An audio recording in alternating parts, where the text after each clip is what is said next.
What's good, YouTube? And welcome to Presale Review. I'm going to be React-Andying because both Tier 0 and Gamer's Choice have their presales up. You can use code What'sGood5 for 5% off and to support the channel directly. But as always, I will put the audience first, say my honest thoughts, not try to upsell. I want to see how they're pricing up and see how the market is going to adapt versus those prices, because they put up the real estimated value, pulled chop-ups, and their guesses at it as well. So here we see the Yummy deck core is at the very top, and it looks like they have two different ones. They have a super rare deck core and then a regular one. Remember, there are rarity upgrades to cards within the set. For the most part, those fall out pretty fast though so far. These will be meta warping decks, but I still think that if you're in the market for a deck core, should be going cheaper on it.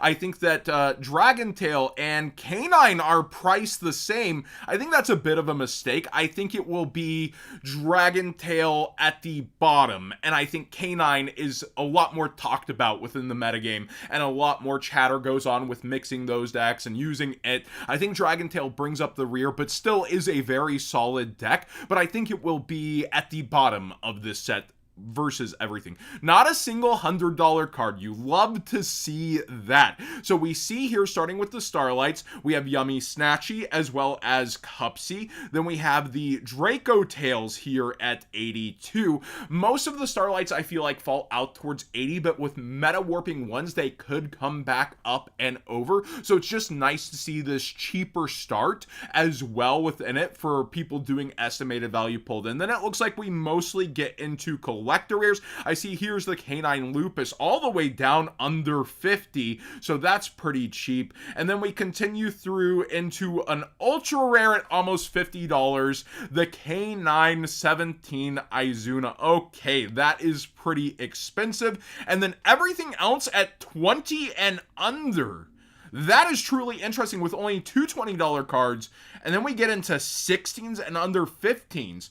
For meta-changing cards, when we look at how Ryzeal and Malice did things, they ended up way more expensive. I almost feel like this is a bit cheap. Let me look at how Gamer's Choice is pricing things up. So we have deck cores, and they're putting them all just at 200. It's all the same. That feels like playing the field a bit. Okay, their Starlight Rares already out of stock. They put this at 80 that Tier 0 has much cheaper, and they sold out of these at 100 a piece. Wow, so they were a bit more towards triple digits there. And let's see their ultra rares. They do have Izuna towards 50, which is similar. And then it looks like it is towards 15 to 20, but let's go price high to low here. So 20s for most of the Yummies, and not going towards a specific 120 for the Draco Tail, Dragon Tail, whatever it's going to be called.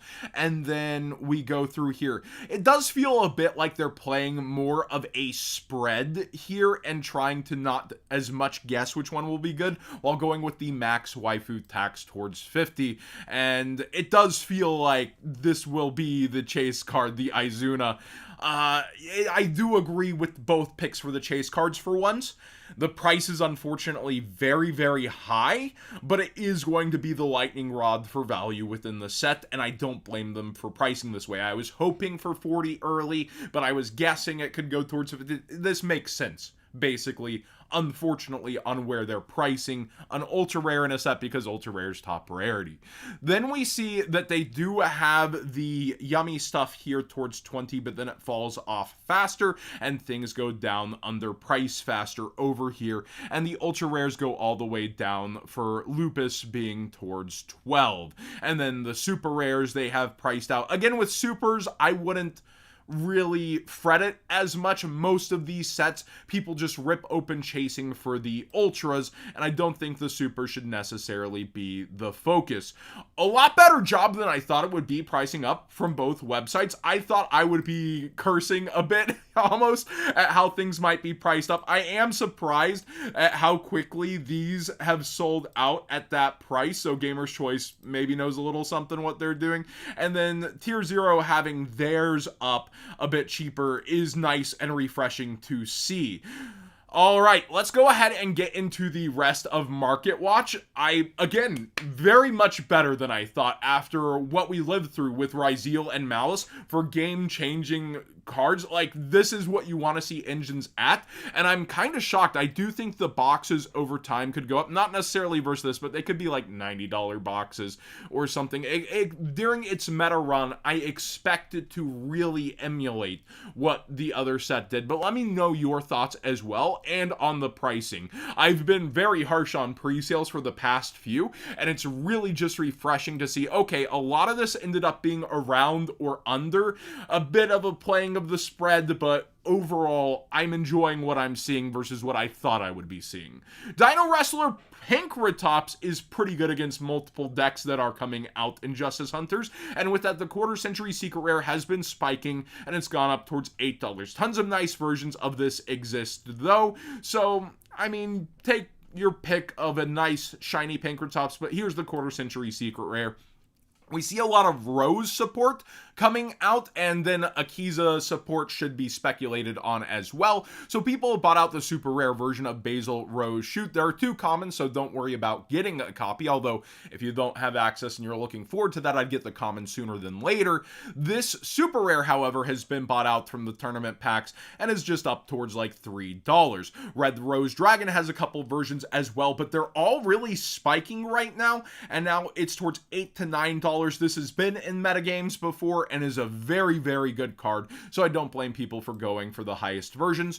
Garden Rose Maiden is getting bought out for both of its printings, and they're not the most accessible in the world. They're doing that kind of Alter Art special border in the OCG. I wonder what will get imported into the TCG for that, and it will still probably be really hard to get and not a true, like, price relief reprint if it only comes in a high rarity. However, we do see that this secret rare is just going crazy. It's up towards 20 some odd dollars and has sales in the range. Glow Up Bulb also had a picture released, and that's pretty much it as I understand it, and it was like sample, and people went and bought out different versions of this. The quarter century secret rare, there's one here at 16. Let's see if it's still up, because when things get listed into buyouts, yeah, it's still there. The rest are 28 to 30. So funny enough, a lot have sold over that, and someone's trying to make sales in this kind of environment. I always respect that. We do see also the Akiza token even went up and is getting bought out and only has a couple left on the market with what is happening with the support for the deck. Monarch's getting a bit of attention. I heard Cali Effect did a video on this, and we do see that Tenacity of the Monarch, with its very few printings, has been bought out for every single version. So if you have these through bulk, might be a good time to pick them out. In Edison, we see that Spiritual Water Art Owie is doing pretty good, and so this tournament pack super is like $9-10 at this point. And somebody said to look up staples, and it wasn't what I expected. They were like, you need to be looking at staples right now. With the WCQ, a lot of things fall out, but like Infinite Impermanence, max rarities are falling off. Like, yeah, 87, 88, maybe it's not played as much in the upcoming format, but they were selling, look at this, consistently and headed up. I remember talking about them going up and racing each other up on the way, all the way up to 115, 118, and now they're like 88, 87, and we see here the ultimate rare, a similar fallout here, 91, 92s, and they were selling just a bit ago triple digits, 118, 120, 116, 117. So with the WCQ over, the show over, we talked about the market heating up a lot, but on other things, especially with the format change coming, we're seeing a lot of prices fall out as well, especially on max rarity goods. And then I was just looking up certain things that we pulled on the stream, and I ended up selling some of them in the Discord. Thanks for watching today's Market Watch. Let me know what you think about the first look at Justice Hunters.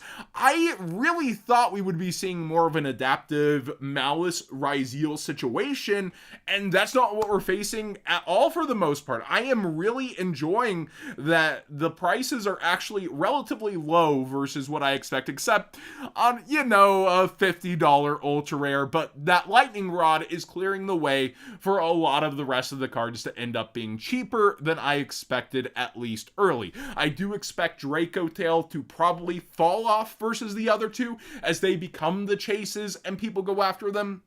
And I would expect one of the yummy cards to end up really becoming also a lightning bolt for value versus the others. You typically don't see that spread where everything kind of comes together and has the same price. Usually one thing becomes expensive and the rest falls out. I don't necessarily have a great guess on what that will be, but yeah, I do think it will end up headed that way in the future, but maybe I'm wrong. Let me know your thoughts on it as well.